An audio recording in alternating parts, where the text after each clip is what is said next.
Emily, and today I'm going to talk to you about why you should reduce your use of plastic.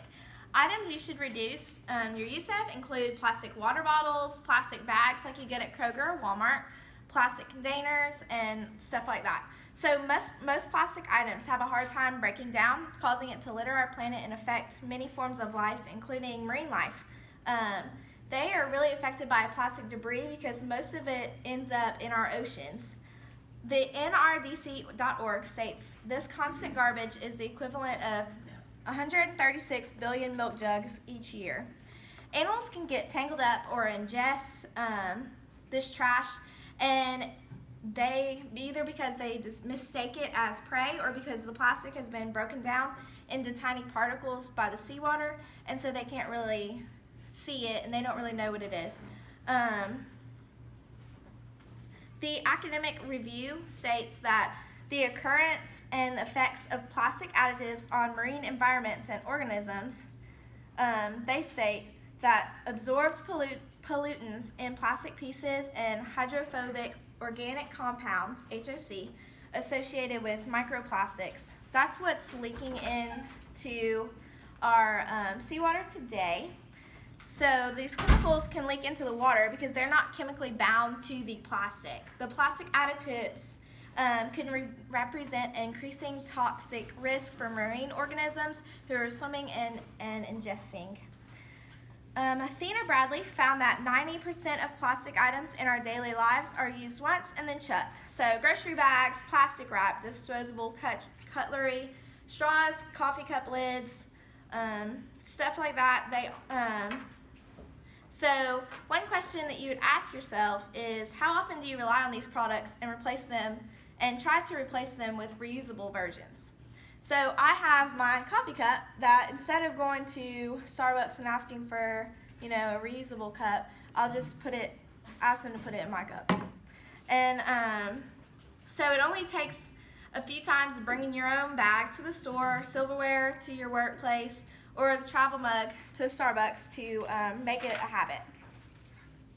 The NRDC states that analyzed data from coastal communities in the state of California spend about $428 million each year to clean up plastic trash and debris from waterways. So by reducing, reusing, and recycling, we can lower the costs in every state and also help our environment along the way.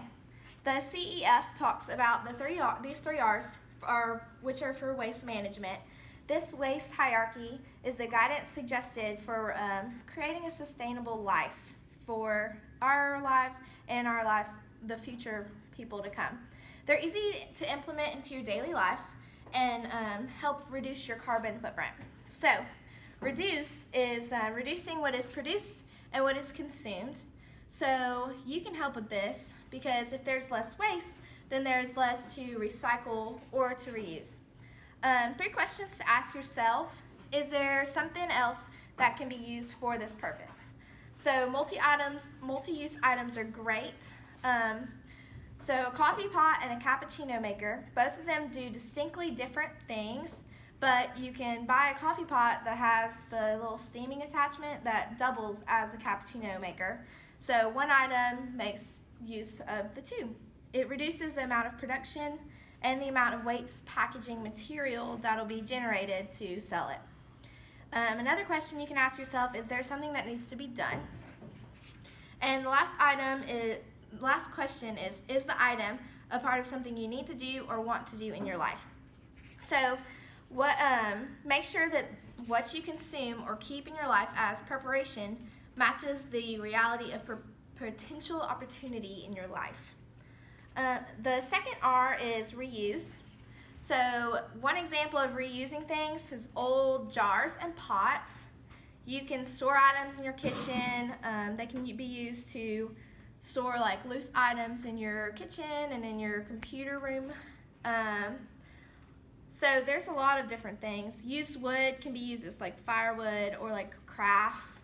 Newspaper can be used to pack items like when you're moving or for just packing things, I guess.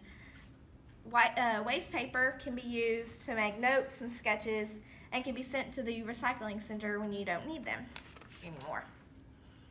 You can also donate items, which is also reusing. So you can bring them to like Goodwill or another place around your community that sells things that you donate there, like old books, old clothes, electric equipment, computers, laptops, all that.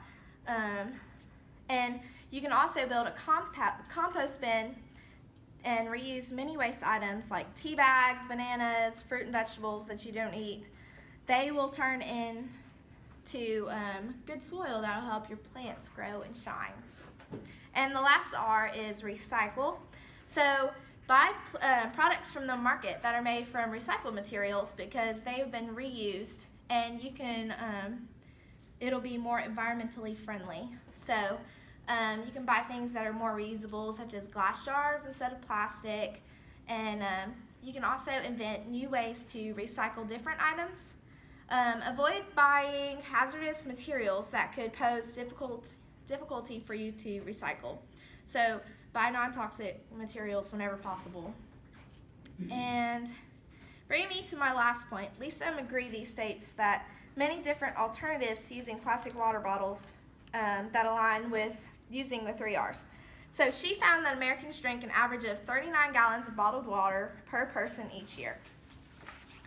So instead of using plastic water bottles, which run from 99 cents to like $2, which are bad for the environment, you can save money and the planet by using one or something else, but one of these options. Pitcher water filters will cost you about 21 cents per day. Countertop water filters will cost you about 37 cents per day. Faucet water filters are about 38 cents per day, and refillable 5-gallon jugs for the water is about 70 cents per day. So in conclusion, it is more expensive to use a plastic water bottle, and it harms the environment more every time you do. Marine life is particularly suffering by ingesting and swimming around in the chemicals that are being released from our plastics, and we are also spending way more money necessary in cleanup and in the initial purchase of our products. So save money and save the environment by getting a reusable cup.